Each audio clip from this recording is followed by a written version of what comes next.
Alors je suis Fatima Rougy et je suis secrétaire du conseil d'administration du planning familial depuis 2015.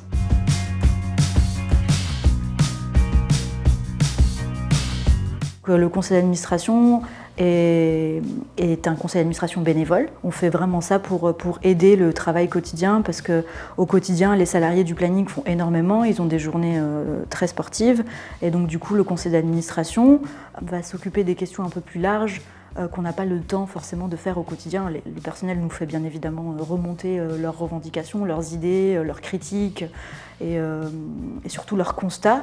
Et nous, après, on en parle, on en discute et on voit comment améliorer les choses, bien évidemment, toujours avec l'équipe de direction.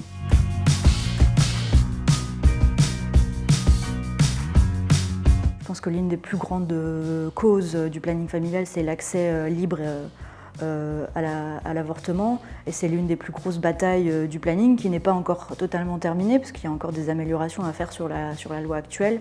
Mais c'est un combat que le planning a mené sans relâche depuis les années 70 et continue à porter haut et fort. Je pense qu'on est vraiment l'association de référence pour le droit à l'avortement au Luxembourg.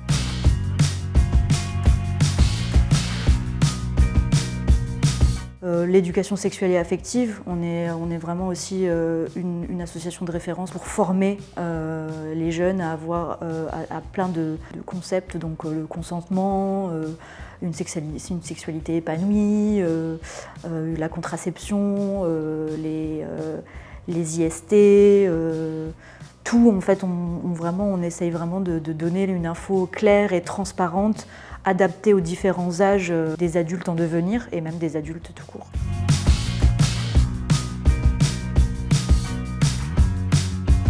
Le planning familial, c'est pour tous et toutes. On n'est pas forcément l'association la plus à même à gérer toutes les situations. Donc des fois, on peut être juste l'association qui va les accueillir pour un premier contact et puis après, on va les rediriger si ça fait sens ou pas. Donc en fait, moi je dis toutes les personnes sont les bienvenues. Tout ce qui touche à la santé sexuelle et affective et à une vie sexuelle épanouie. À partir du moment où vous avez un corps et un sexe, vous pouvez venir au planning familial.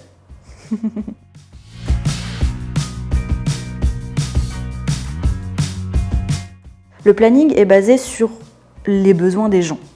Donc si les besoins et les revendications des gens changent, l'association change avec.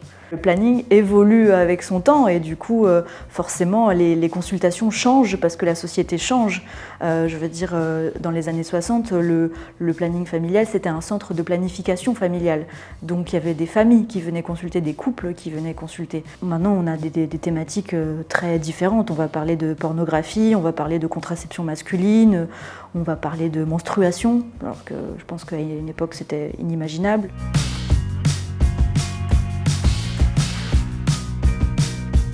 Quand on parle de violence, c'est vaste. Nous, en tant qu'association, il faut pouvoir aider et accueillir les personnes qui sont victimes de violences avec bienveillance et avec toute une équipe pluridisciplinaire. Et donc il faut accompagner la personne de A à Z. Et en fait, nous, quand on s'occupe, qu'on prend en charge vraiment une femme qui a été victime de violences, on va être dans un encadrement transversal. Ça couvre tellement de choses, ça couvre tellement de thématiques.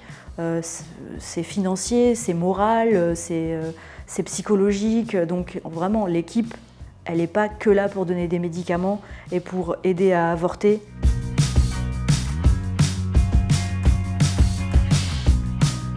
Il y a des thématiques qui restent. La contraception, les dépistages, les informations et l'aide à l'avortement, les consultations psychologiques, tout ça, ça reste. Après, oui, c'est sûr qu'il y a des thématiques qui arrivent, la contraception masculine, la question du genre, la question des intersexes, la question de l'asexualité aussi.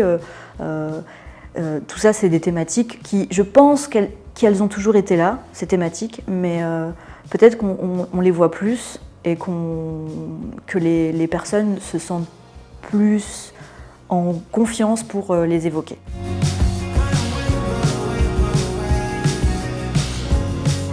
La marche féministe, c'est important pour le planning d'y être. Déjà en termes de visibilité, ça aussi c'est un moyen de se faire connaître par le public, parce qu'on a une grosse banderole, ils voient qu'on est nombreux, nombreuses, donc du coup c'est une belle vitrine pour l'action de nos actions quotidiennes. Il y a une sorte de synergie commune et se dire ok, on se bat toutes et tous pour le même but, pour une société meilleure, pour les mêmes valeurs. On revendique, mais joyeusement, on se célèbre les femmes et on célèbre tous les combats qu'on a gagnés et tous ceux qu'on va encore gagner.